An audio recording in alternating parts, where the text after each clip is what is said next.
Assalamualaikum warahmatullahi wabarakatuh. Salam guru penggerak.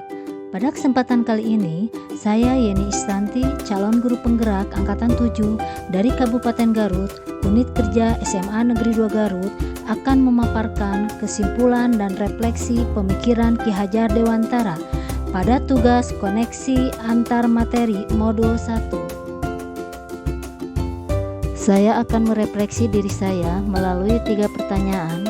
Yang pertama, apa yang saya percaya tentang murid dan pembelajaran di kelas sebelum saya mempelajari modul 1-1? Yang kedua, apakah yang berubah dari pemikiran atau perilaku saya setelah mempelajari modul ini? Yang ketiga, apa yang dapat segera saya terapkan lebih baik agar kelas saya mencerminkan pemikiran Ki Hajar Dewantara? Saya percaya tentang murid dan pembelajaran di kelas sebelum saya mempelajari modul 1.1 bahwa di dalam pembelajaran guru lebih mendominasi atau teacher center, di mana saya lebih banyak berceramah, anak hanya duduk diam dan mendengarkan. Yang kedua, pembelajaran lebih fokus pada pencapaian materi dan KKM atau mengutamakan aspek kognitif anak saja. Pada hal ini, saya sering lupa bahwa pendidikan bukan hanya mentransfer ilmu saja, tapi sejatinya ada aspek lain yang harus diperhatikan dalam belajar. Yang ketiga, guru kurang memahami karakteristik anak. Saya cenderung menyamaratakan kemampuan anak dengan melakukan pembelajaran yang sesuai dengan zona nyaman saya tanpa memperhatikan perbedaan karakteristik anak. Yang keempat, guru jarang menggunakan metode mengajar yang menyenangkan, yang akhirnya membuat anak menjadi pasif dan motivasi belajar anak rendah.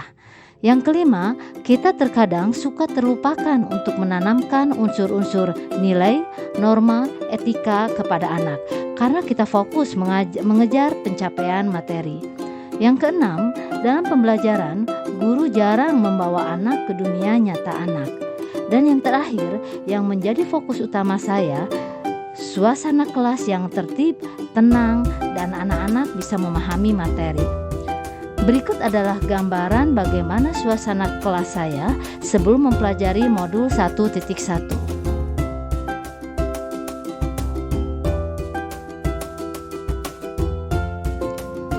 Setelah saya mempelajari modul 1.1 yang berubah dari pemikiran atau perilaku saya antara lain, yang pertama yang merubah pemikiran saya bahwa guru bukan merupakan satu-satunya sumber belajar. Apapun yang ada di sekitar kita bisa digunakan sebagai sumber belajar anak.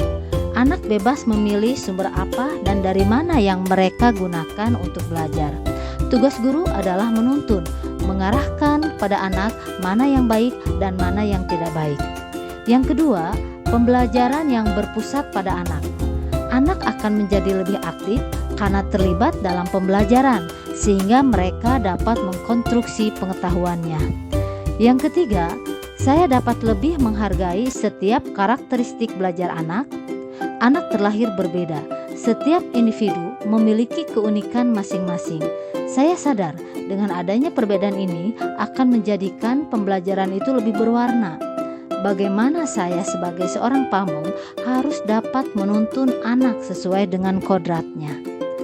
Selain itu, setelah mempelajari modul 1.1 ini juga dapat merubah perilaku saya, antara lain, seorang guru dapat mengemas pembelajaran secara menarik sehingga motivasi belajar anak tersebut meningkat. Yang kedua, dalam pembelajaran seharusnya seorang guru dapat memerdekakan siswa.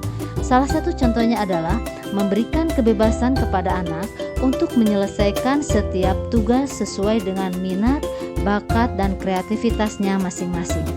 Sebagai seorang pendidik juga harus cermat melihat bakat anak melalui observasi, wawancara, dan juga pendekatan personal agar kita lebih dekat dengan anak. Kemudian, agar kelas saya mencerminkan pemikiran Ki Hajar Dewantara, penerapan yang segera akan saya lakukan di kelas antara lain, yang pertama, merancang pembelajaran yang interaktif dan menyenangkan dengan melibatkan peserta didik. Yang kedua, menerapkan pembelajaran berbasis kearifan lokal dan budaya setempat. Hal ini penting kita terapkan pada anak-anak saat ini, mengingat perkembangan iptek banyak sekali anak-anak yang hilang nilai-nilai budayanya. Nah, di sini saya sebagai seorang guru berusaha memberikan penerapan materi terhadap kehidupan sehari-hari anak sesuai dengan kearifan lokal dan budaya setempat. Yang ketiga adalah menerapkan konsep Merdeka Belajar dan mengintegrasikan setiap pembelajaran dengan pencapaian profil pelajar Pancasila. Konsep Merdeka Belajar mengajarkan pada kita bagaimana seorang pendidik untuk dapat memberikan kebebasan pada anak untuk lebih bereksplorasi atas pengetahuannya dan mampu menghasilkan ide-ide kreatif dan inovatif dari mereka. Yang keempat, pembelajaran yang mengutamakan aspek budi pekerti. Pembiasaan-pembiasaan baik akan selalu saya berikan pada siswa tentang bagaimana mereka bersikap agar menjadi pribadi yang lebih baik. Yang kelima, kita tidak lagi menuntut tapi menuntun. Kita sebagai guru berperan sebagai among. Nah, dalam penerapannya di kelas sesuai dengan pendidikan dan pengajarannya dari Ki Hajar Dewantara, kita dapat menerapkan pola asih, asuh, dan asah. Dan yang terakhir, pembelajaran yang sesuai dengan kodrat alam dan zaman. Sesuai dengan pemikiran Ki Hajar Dewantara bahwa kodrat anak adalah bermain, dan saya akan mengintegrasikan permainan dalam pembelajaran saya agar suasana kelasnya lebih menyenangkan.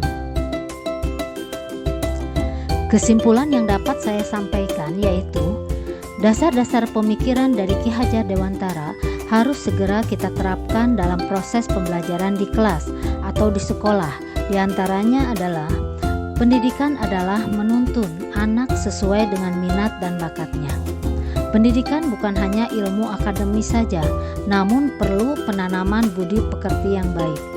Pendidikan sejatinya adalah berhamba pada sang anak.